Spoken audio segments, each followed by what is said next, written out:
Hey there, pirates! Welcome aboard the Anime No Mi channel. There is a prophecy linked to Luffy, and it is being fulfilled every day since he awakened the power of the king, in fact, even before that. And you will discover all of this in today's video, along with the importance of the Conqueror's Haki in this story. I hope for your support to help our crew win, and to do so, you just need to click the thumbs up button, leave a like, and subscribe to the channel. By doing this, you will win an incredible devil fruit, so just comment which fruit you want. The first time the Conqueror's Haki appeared in the series was through Shanks, in a moment that at first glance seemed simple, but revealed much about what was to come. In the scene where he saves Luffy from a sea king, Shanks uses Haki to intimidate the animal, which immediately retreats. At that moment, the concept of Haki had not yet been introduced, but the intensity of that scene made it clear that there was something special about Shanks. Later, this ability would be displayed again, even more dramatically when he visited Whitebeard's ship. Just his presence and the use of his Haki were enough to cause several crew members to faint, while others struggled to remain standing.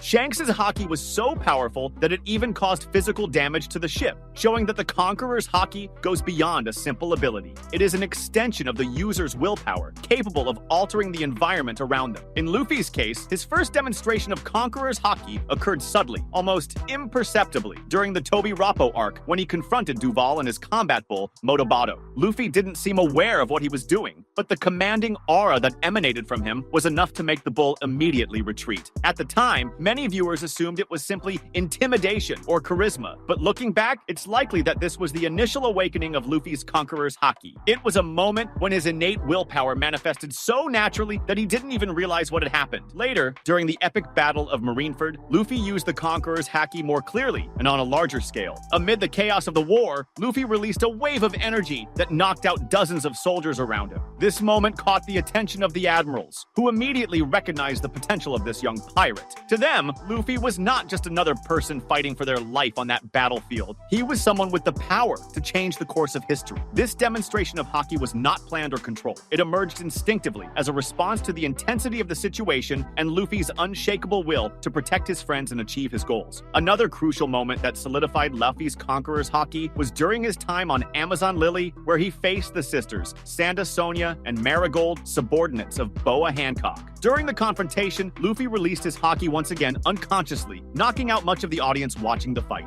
This event not only confirmed that Luffy possessed the Conqueror's Haki, but also highlighted the greatness of his willpower and natural charisma. It was a moment that reinforced his position as someone destined for greatness. Someone capable of inspiring allies and subjugating enemies without even raising a weapon. Luffy is not just another pirate who set out to explore the seas in search of adventures. Since his birth, he has carried the burden and glory of being destined to the power of the king. The Conqueror's Haki is not something that anyone can simply develop with training or determination. It is a rare gift, reserved for those who possess the essence of a leader, the willpower capable of bending even the most resistant hearts. And Luffy, from the very beginning, was marked as that unique individual destined to leave his mark on the world. The origin of his Conqueror's Haki is not just a matter of inner strength. It is a reflection of who he truly is. Even before he knew what he wanted, before he understood what it meant to be the Pirate King, he already possessed this dormant power, like a flame that only needed a breath to set the world on fire. His first manifestation, still instinctive when he faced Motobato, and later in Marineford when he knocked out dozens of soldiers by releasing his will in pure desperation, were not coincidences. These moments show that even unconsciously, Luffy was already more than a boy with a dream. He was a king being born. This idea of predestination is reinforced by the very nature of the seas and the ancient history surrounding Luffy. The prophecy that mentions the emergence of a liberator, one who will unite the people and put an end to the chains that imprison the world, is intrinsically linked to him. The Sea Kings, beings of ancient wisdom, were waiting for him. They recognized Luffy as someone special even before he had any idea of what he represented. His connection to these ocean giants is yet another sign that something greater is guiding his journey, something that transcends the ordinary. And then we have the Hito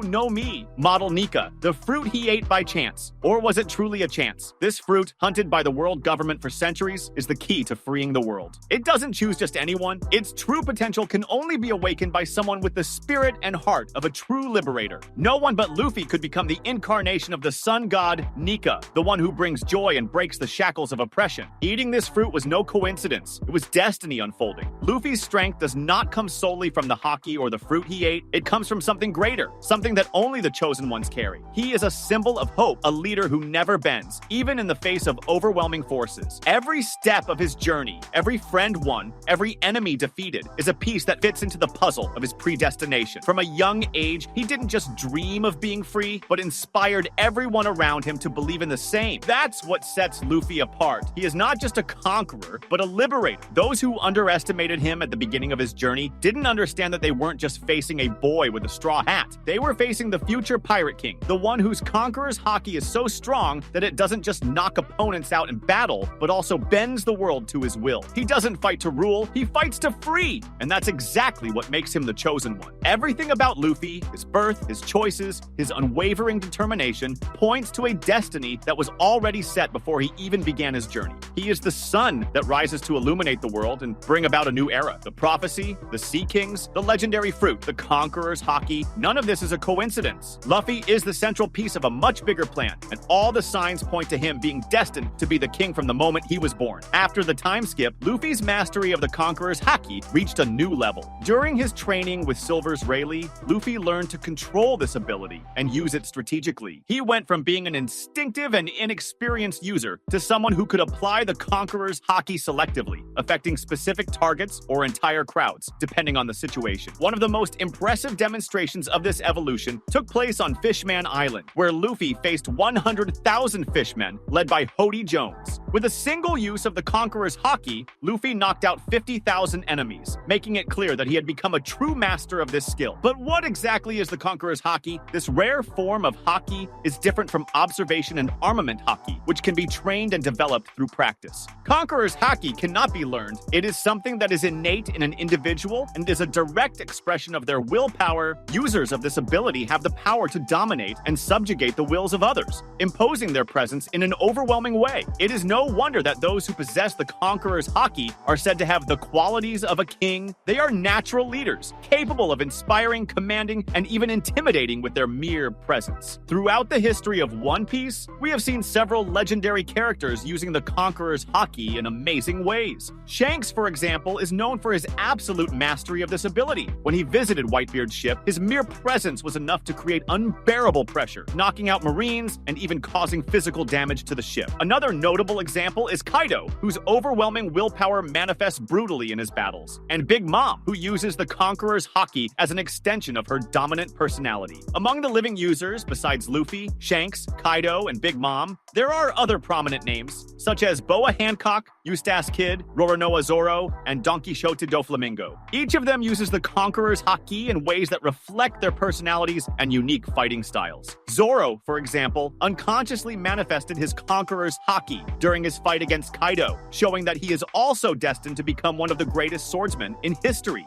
There are also those who have passed away, but whose legacy lives on through their actions and the impact they had on the world.